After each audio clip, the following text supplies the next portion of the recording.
This is Burley Rutland, Journal 3 interview with a substance user.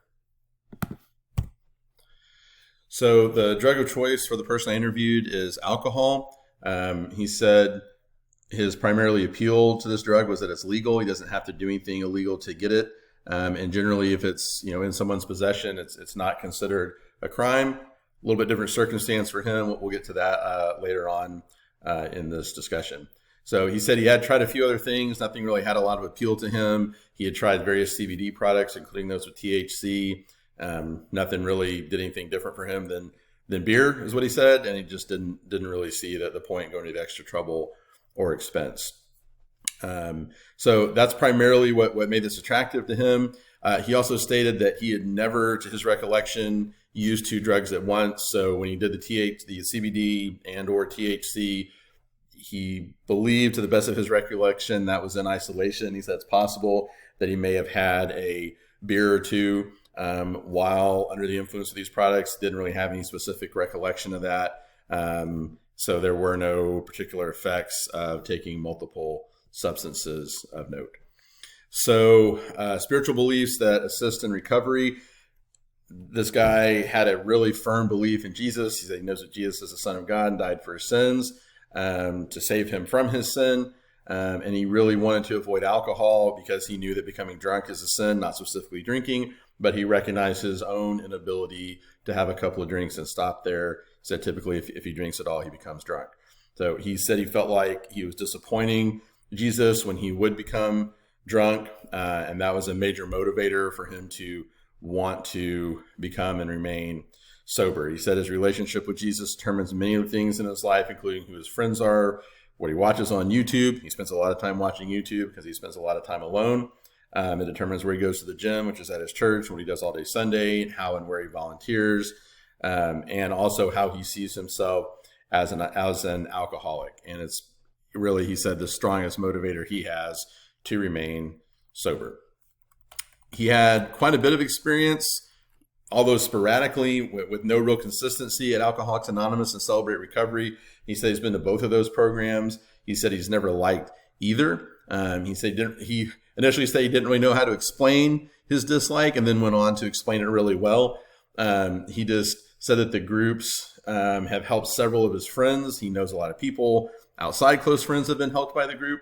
So he tried it a few times, and also at the encouragement of an individual counselor that he was seeing at one point. He said he just felt ashamed before he walked in the door. He said everyone was welcoming and friendly. He never felt forced to talk. Nobody there made him feel bad about himself. Really quite the opposite. He just felt bad about what it meant about him that he had to go to this group for help. It made him feel weak. It made him feel shameful. It made him feel guilty. He said it really is much or more than his own thoughts and feelings related to becoming drunk. So he said, yes, I can sit here and talk about it logically and say, well, that's kind of the point, that you recognize you have this weakness and you're going to work on it in this group. He just said he really felt like it wasn't for him, and it made things worse. Now, of course, this was, going sporadically 3 or 4 times at some different groups over, 4 or 5 different stints over the year. There had never been any consistent attendance. So he was never able to really maintain anything he learned from the group. And he made similar comments about individual counseling, that while he was in individual counseling, it was really helpful, but whatever tools he learned in individual counseling, he was not able to carry forward and maintain any length of sobriety. When asked how alcohol has impacted his life, he discussed his early experience with alcohol in the Army, and that just, everybody was drinking. It seemed like a great way to reduce stress. He clarified that when he said everybody was drinking, the people he was close to, that's how they dealt with the stress of being in the military, being in a combat role, and seeing some of the things he saw. Seemed like it was fine. After the Army, he had a successful corporate career for a period of time. As the stress and demands of his job began to increase with increasing responsibility, he began to drink more. It started to affect his job. He lost that job. He began to have a hard time keeping any job, and ultimately ended up on medical disability from the Army with a PTSD diagnosis. About 2 years ago, he had an altercation with a neighbor and was arrested, spent some period of time in jail, and is now currently on probation. One of the requirements of his probation is that he is completely alcohol free. This has been a problem. So he's able to do a lot of his check-ins with his parole officer on Zoom. He said so that kind of helped in that he was still drinking. So he was able to kind of skirt some of the requirements of his parole, but he did have to go to an in-person meeting with his parole officer and had something to drink. In that meeting, the parole officer could detect it. Parole officer asked him, if I breathalyzed you right now, how would that go? He said, probably not very well. The parole officer said, okay, I'm not going to do that right now. Just know that I am going forward. He said his parole officer is also an Army vet. He feels that's why this guy cut him a break, but he knows he's not going to catch another break. And yet he still continues to drink, which is, all things considered, pretty risky behavior since his freedom is at stake. Alcohol use and interactions with families. When asked about this, he said he lost all the friends he used to have. Things were kind of okay with his family until he was arrested and has been on parole. He said his friends and family kind of rallied around him for that, but he exhausted.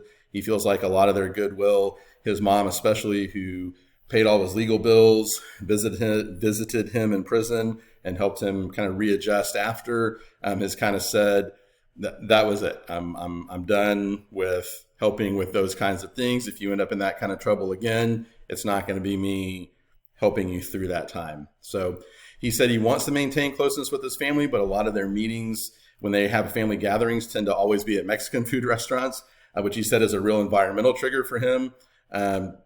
We'll talk about that more here in just a little bit, but he said just when he is in that place, he feels like he should have a margarita in his hand, and that pulls really strong. That creates some tension there to either separate from his family and avoid that temptation, or go be with his family and in the midst of that temptation.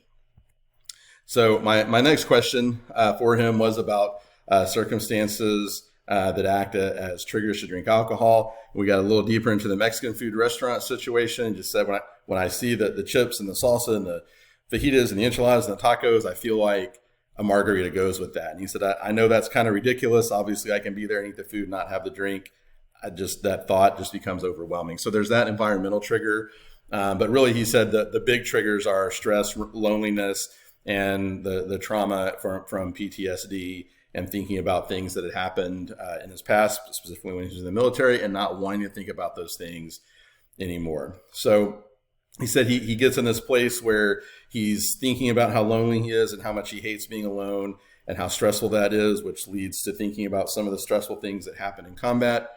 He drinks to forget those things, which ends up making him feel guilty and more depressed and more stressed, which then he drinks more to alleviate that, and it kind of spirals. And he said those spirals go, anywhere from 12 hours to 48-ish.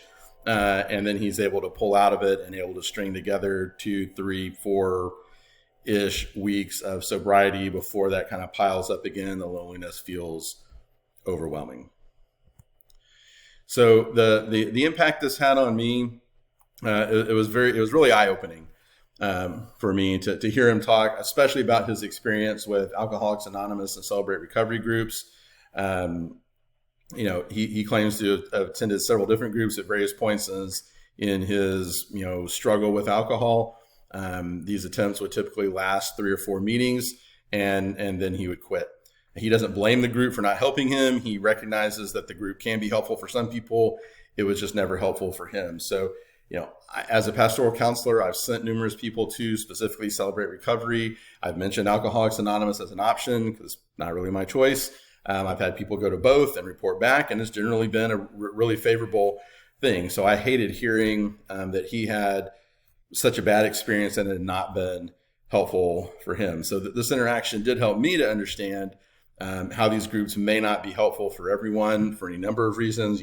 For this guy, it was just not a place that he was ready to be, and he was not in a place personally to admit that he was powerless to control his addiction, which both AA and CR require, and he was not ready to be completely abstinent, which both groups require as well.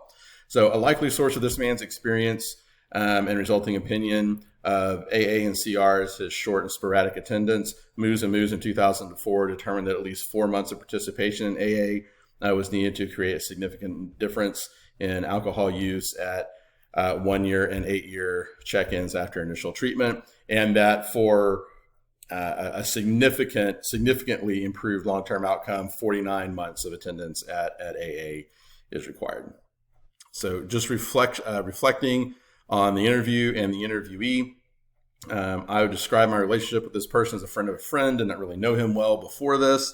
I was surprised to hear his negative opinion of AA and CR. So somewhat disappointing, as I said, but really eye-opening as well. It was a good reminder for me that these programs aren't necessarily for everyone. It was also eye-opening to see that he's in such a high-stakes situation with a potential parole violation, loss of freedom, and he's still willing to drink alcohol. It's such a high-stakes thing for him.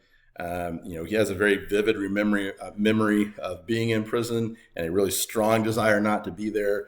And yet the pull of the alcohol for him at some point becomes stronger than that desire to be free. So just that contrast, and talking to someone personally who was experiencing that was really impactful to me, to understand how powerful the pull of alcohol is in this man's life.